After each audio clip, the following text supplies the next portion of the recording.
Alright guys, welcome. I'm here with Wouter, the owner of this incredible 997.2 GT3, and we're going for a ride. Let's go, Rob. Yeah. Looking forward to it. Thank you for already making some time for us, so we can Pleasure. have a little go in this wonderful car. It's a beautiful spec. Maybe let's talk about that first, so the engine can warm up a little bit more. So it's a guards red car, Correct. Club Sport package, Correct. without a Sport Chrono. Without the Sport Chrono, absolutely. And that's actually very rare. Most owners have spec'd the car with the Club Sport and the Sport Chrono, but this one doesn't have a Sport Chrono.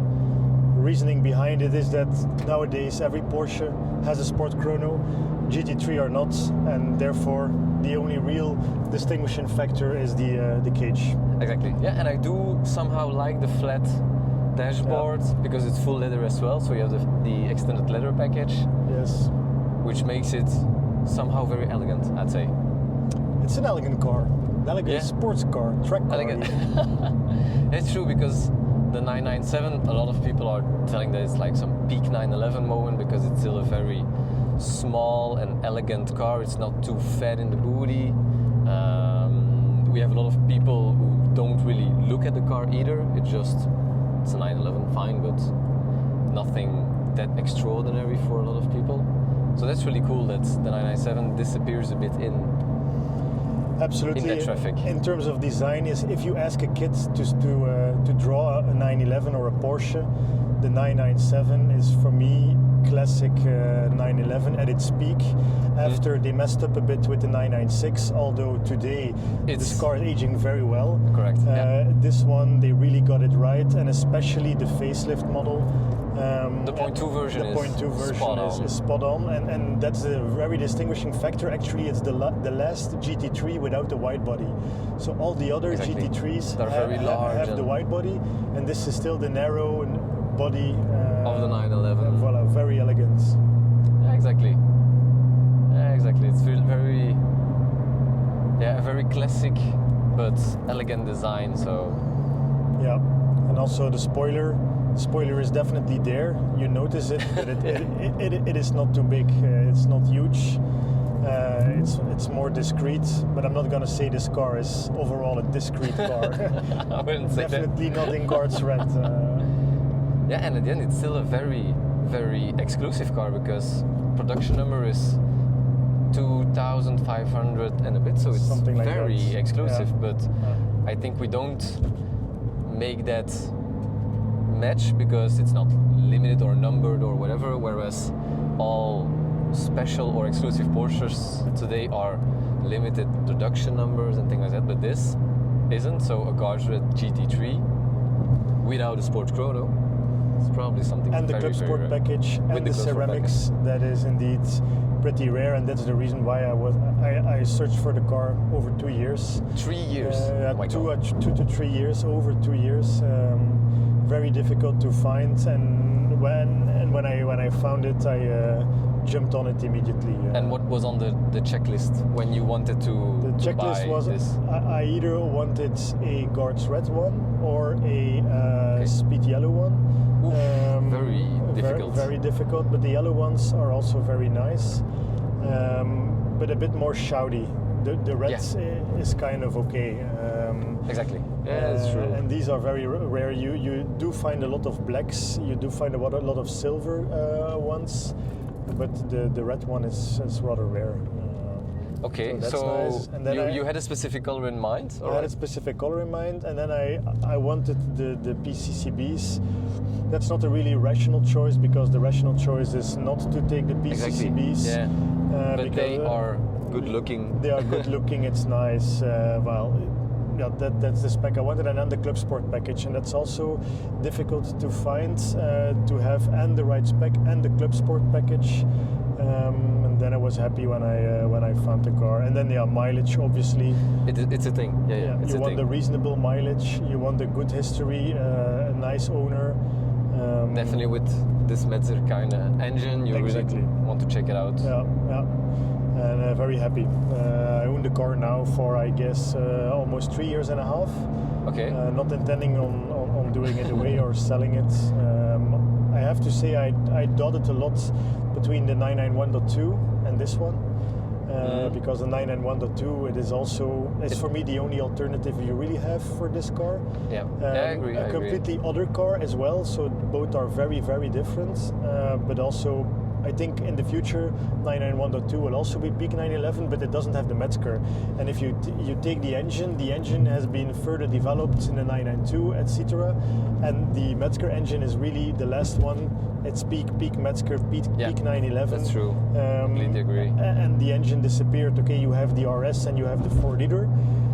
The 4-liter is, in terms of pricing, another ball game. Yeah, it's different. It's completely different. The RS is also another ball game. In terms of mileage, the mileage of an RS is way lower. If you look online, and these, it is not rare to see a GT3 997.2 with 80 or plus 100,000 kilometers. Or even plus 100,000 kilometers. So in terms of value, you can drive the car. It's a really nice car, and the sound is incredible. It's incredible. And it's all over the rev range, and that's the big difference with the 991.2. It comes alive at the end of exactly, and then it is. Then it's explosive. It's explosive, but this is all the way, yeah. Exactly. That's the crazy thing with this, indeed. The sound experience is all the time there. All the time. It's a really mad thing that lies really even after the axle in the back, and it makes a really nice noise, and that's. The reason is because it's in the core, it's still an air-cooled engine, which they converted into a water-cooled engine, and that makes it such a special engine. And the 991 and the 991.2 especially, it's another engine. And this is straight coming from a race car too? It's straight coming from a race car, GT1, and even before. It's Le Mans technology. So yeah, unbeatable, that's the thing. Exactly, it goes way back. I have a nice story on the Instagram page of this car. Cool. Make definitely sure to follow his dedicated Instagram page. Yeah, me and my Metzger. We'll put a link in the bio. It is not me and my monkey, but it is a bit my monkey. So. But the sound is truly, and it's there all the time. So.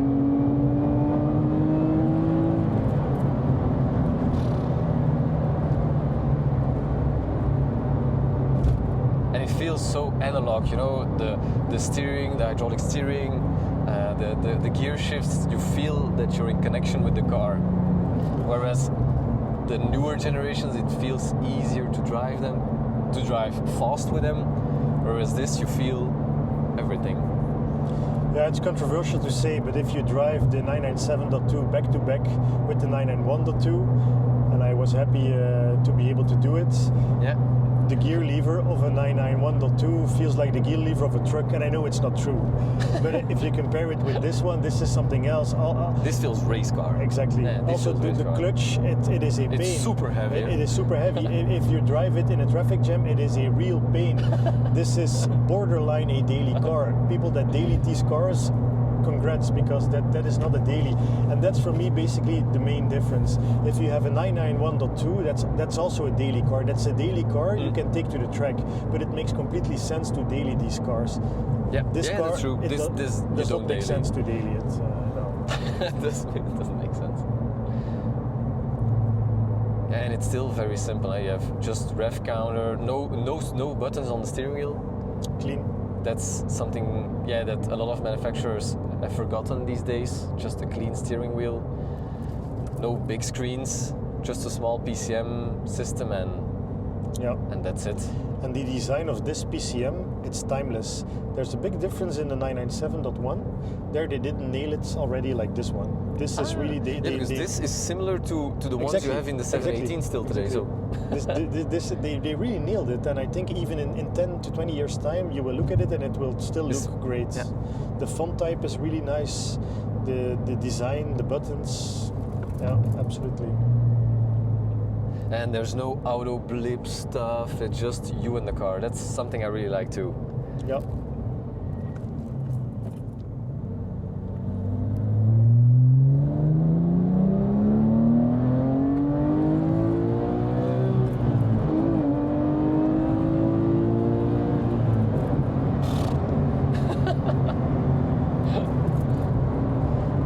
it's very special. It's one of these GT3s. You can have fun with them on the roads. You are not going to kill yourself normally. You will exceed the speed limit, but not crazy. And that is different with the new GT3s. It's too fast. It's too fast for the road. Whereas at the same time on the track you can still have a lot of fun. And actually these cars, okay, it has stability management, but that's it.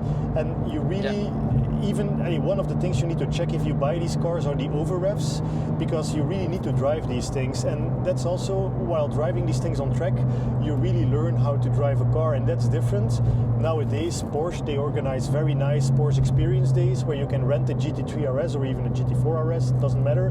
And even kids of 2022, they can drive these things on track, and it's like they're driving with a PlayStation. It's nice because it's much more democratic. A lot more people, even if the driving skills are not great, you can have a crazy track experience. And set some really fast lap times really fast lap times, and you have the feeling that you are driving and you're having a lot of fun. But that was not possible at the time with these cars. It was just impossible. It was impossible. And that's why I also chose this one over the 991.2, because this is a driver's car and you really need to learn to drive on the track, even the trail braking. There's a lot of techniques you still need to do with these kinds of... Also with the weight distribution, the engine mounted all in the back, so... It's all in the back, the front is still light, so you really need to play around with it, and that makes it a special car. You will not have the fastest lap times on the track, but the question is... Does it really matter? Are you smiling the most, and do you have the most fun, and are you learning and progressing in your driving? And that is, for me, the thing where it's all about. Yeah, but that's something with this car that you're able to do. Yeah. So.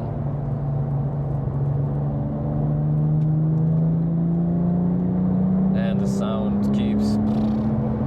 Yeah, and it was very nice to have the opportunity to drive behind you in my small electric daily car, and you hear the car. You really hear the sounds. If you were driving in front of me, or even you still hear the hear flat the engine. You hear the flat six, and that's nice. And it even has a standard exhaust.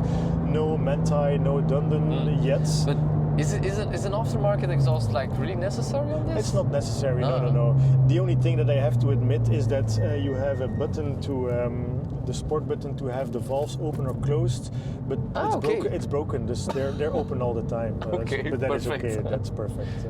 But that's the only thing the sport button does in this gen, or? Yeah, that's what it does. And then you have the suspension that you can also alter a bit for track use, and you can turn off the stability control, or the stability control and the traction control. Well, I heard in this gen it was the first time that you could do or activate them separately. So stability control separately, and then with the traction control. So which is good also to learn the car more, to step up your game a little bit on track. Yeah, that's correct. The only thing is that the combination of the stability and traction control with the carbon ceramics, it's very hard on the brakes. And that you see, this car has been tracked. I tracked it. The previous owner tracked it. And they do suffer a bit. They do suffer a lot. Especially the rears. Okay, because it's always correcting a bit. And that's how you actually can see if a GT3 with PCCBs has been tracked or not. Look at the rear brakes. Okay, that's a good tip. Okay. Yeah, and mine are okay-ish, but you see the indicators already that they have been used heavily. I asked the code actually from Porsche to replace the PCCBs. And it's like 14 or... Guess what? No, 14,000 or no? Double it. For the 4 was around 30,000. 30,000. And I think it's without labor even. So that's a lot of what money. you have to do is Brembo sells actually steel brakes if you can do fit in the calipers.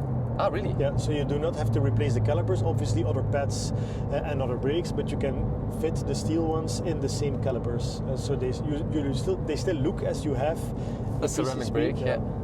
Only the brake does. That's good, because a big stainless brakes doesn't seem like a bad idea for track. No, it's a great idea. It's the rational choice actually. The only thing that will tell you that these are not ceramics, not only if you look close, but also the brake dust. Yeah. Exactly. Yeah, your wheels will be dirty all the time. So. But okay. Yeah, and we're saving silver wheels with this, so that's That's pretty cool too. Exactly. Black or greyish wheels weren't a thing back in the days. The classic ones are the silver ones. Yeah, still pretty, and definitely with the center locks on it, they look superb. It was also the first car Porsche introduced the center locks on, I think, on the 997.2 That is GT3. correct, yeah, and they also did it on the GTS at the time. Then it followed, yeah, with the GTS. Yeah, indeed. But on the GTS it doesn't make really sense. Yeah, it in my just view, looks cool-ish, but that's about it, probably. No, the only downside of the center locks is that the tools you need in order to change the wheels is super expensive, and crazy big. So even if you go tracking, you cannot put the tools inside this car if you want to change the wheels for the track car. That's quite annoying. That's so you always annoying. need, or you hope you need a service guy who has the tools to. Exactly. And any track days that you're going to do this year, or? Well, in the group we are in our WhatsApp group, I asked the agenda, but it's pretty quiet for the time being. But you're doing the Porsche days in April. End of April. The Porsche days on Spa, but that's more with the kids. But that's then, that's fun. I try to do 2 to 3 track days a year. Last year I was on Spa and Zandvoort. Zandvoort first time, really nice. Zandvoort is super cool. Really nice track. And good for this car too. Very good for this car, and a bit if you drive the track yourself, unbelievable the speeds they get with the Formula 1 cars. That is incredible. So no, that is really nice. This is not a car you should track every weekend. It's not made for that, but it's really nice. For I can the occasional just moments. Put the kids to bed, jump in the car, put my helmet in the front. I drive to the track. I sleep there. The next day I do the track day, and if all goes well, I can drive back home, park my car in the garage, and wash it 3 weeks later when I have a bit nice, time in the weekend. And that's extremely nice. Yeah, and you take the kids also with you, because I see here a little pill tour for the kids. Yeah, if I take my kids and if I go fast. Super cool. Raising them right, quite important. Raising them right, teaching them right, teaching them the Porsche history, the Metzger history, and why the newer cars are not always the better cars, depending how you set your priorities. Exactly, yeah, but I always thought, to be honest, like a 991.2, look-wise, it's still one of my favorites, but now that I am driving a bit of this thing, now I know why it's so special. Now it does make sense. Both make sense, but and for me the logical one, or the most convenient one, is the 991.2, because at the time when they came out, I mean, that was first not in a manual, then they changed it to manual. Exactly. In 4 liter. Yeah. I mean, the concept of 4 liter, that was such an incredible thing. But I think further down in history, this one is peak. Yeah, it's gonna be peak on the top of what a GT3 should be. Yeah, it is already on the top, and it will stay on the top. And the next GT3s, the next generation, will also be on the top. I think the 991.2 will definitely be there. Yeah. Don't get me wrong. Yeah. But it will always be another era of GT3. Another era of GT3, a more modern era, another way of driving, another type of GT3. Yeah, it's another type of driving, and you need to feel which one you're attracted to.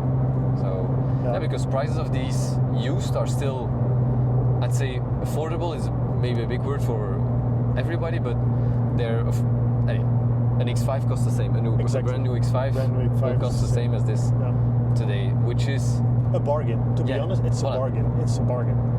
Especially if you look at the prices of new Porsches, new GT3s, they became really so expensive. And therefore this is a lot of fun for still a reasonable price. Actually, I'm not going to say it's a rational thing to buy, but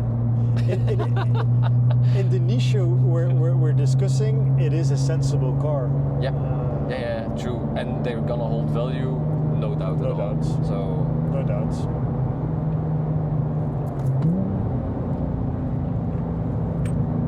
Front feels really nice in the corners too. You feel exactly where it's going. No surprises. And suspension, very comfortable. It's super comfortable. Super comfortable. Honestly, I was really surprised, because my 63, you used to have one too.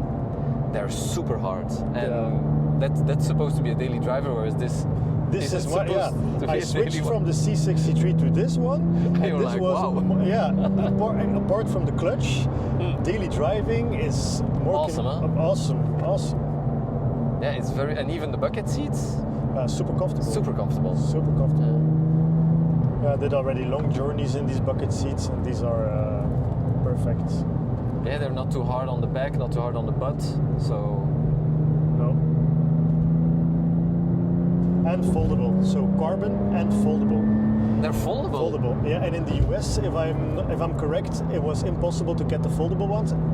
First things, the roll cage in the US It's not allowed. Yeah. And also for the foldable buckets were also not allowed. So that's silly. It's silly, and it's also, I think, in the 991.2 they're not foldable anymore. First there was not Correct. possible, and then it came in option. I think now it's already Well, now in the new one, the 992.2, they're foldable again. foldable again. Yeah, Voilà. so that's really nice because you can access the entire backspace, Exactly. or just to clean it or put luggage, whatever. And now they also put extra seats in the back. Yeah, indeed, in the So touring that's- version. that's funny. That's super nice. Yeah. Yeah. Even if it's just to put some luggage, whatever. Yeah, but even with that roll cage, if you go on a road trip, you have the frunk, but you also have obviously There to put some sport soft bags and- sport bags you can fit in between. Exactly. Exactly. So yeah, this is your call, guys, to just search or buy that 997.2 GT3 because yeah, it's the one you want to have if you love driving. So, and that's exactly what we're gonna do a little bit longer, if that's okay for you, because I'm really liking this thing. Yeah, and I would say send some love to Hans Metzger. Because he passed away not a few years ago, passed right? away a few years ago. Yeah. So let's keep these engines alive. Absolutely, and drive them. And drive them. Yeah, just don't keep them. Not put them in the garage. Exactly. To speculate on the values, drive these things, pass them on to your kids. That's also the reason why you buy a 911. Nice. Yeah. Awesome. Well, Wouter, thank you very much for your time, for Pleasure. sharing your story with us, and for letting me drive this car, of course. Really loving it. And to you guys, thank you very much for watching. I hope you enjoyed this story. More stories will come, of course, so make sure to subscribe and follow the AutoNext YouTube channel, and of course on all the different possible social media channels. Thank you very much. Cheers. Bye-bye. Bye.